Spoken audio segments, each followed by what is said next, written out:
Okay, thanks for joining me here on Voice of the Box. I have Kevin Skillings, and hopefully I've said your name right. Correct.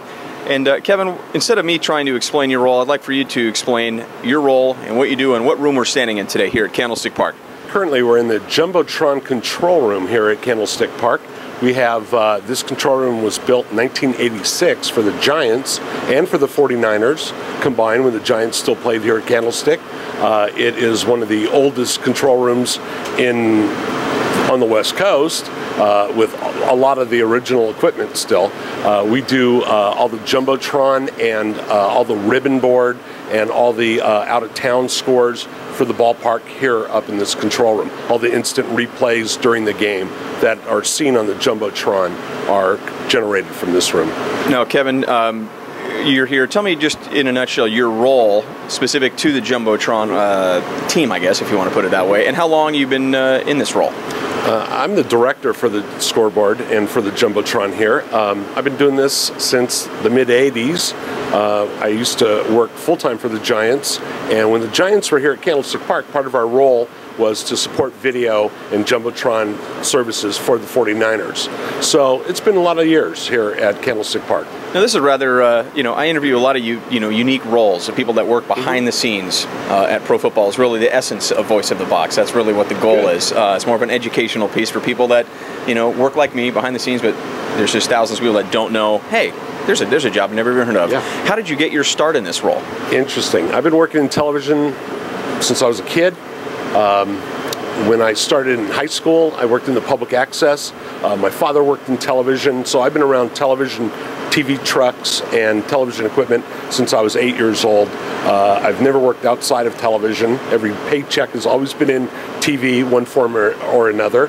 I've worked in news, sports, industrial television, and mostly Jumbotron television. I direct the Jumbotron board for the 49ers here in San Francisco, the San Francisco Giants, the Golden State Warriors, Stanford, men's football, women's basketball, men's basketball, and Cal football. And on your free time, you do? Not much more. That's about it. It's quite a bit of sports. No, Kevin, thank you. I appreciate that. Now, tell me, just in a kind of a couple of few minutes, by the way, we have someone that's standing. Do you need to get down while we're right in the middle of our interview? By all means.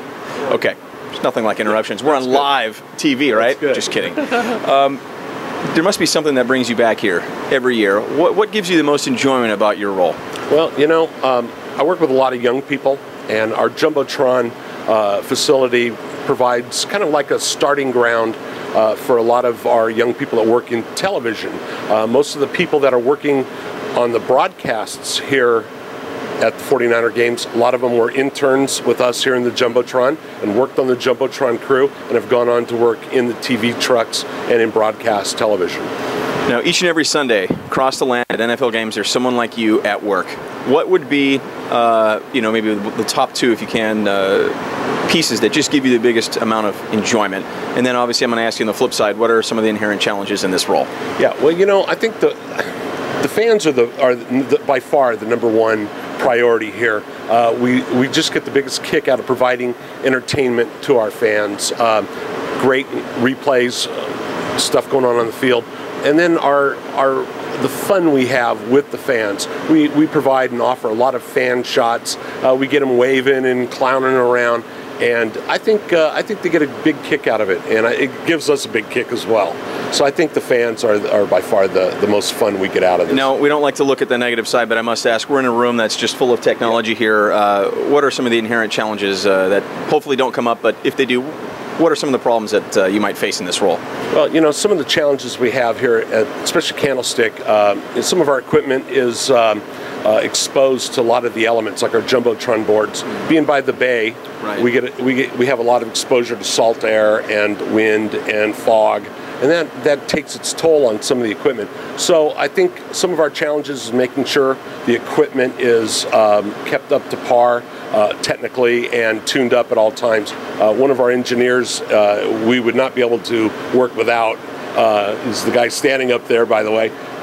He just keeps everything running and humming along, and without him, we would be sunk. But I think just with the elements, just keeping the equipment running in the hostile environment that we have here at Candlestick. Sure, that sounds good. And the last question, because we do like to, at least I like to bring kind of an educational component to my show is, what kind of words of wisdom, pearls of advice would you give someone that might be interested in this type of role, you know, getting involved in sports and, you know, definitely behind the scenes? What would you tell someone? I would tell them you have to have a good foundation of the sport itself. You have to know what sport you're interested in and kind of go a little bit further than the average fan. You have to know the nuances of the team, stats. You have to know, kind of be anticipating what's going to happen. You really have to do your homework and know your craft and know your team that you're working for. Kevin, I'm sorry. No, that's fine. Kevin Skillings, I know we're getting up against the clock, so I'm going to appreciate it. Appreciate your time. Thank you. Matt, thank you.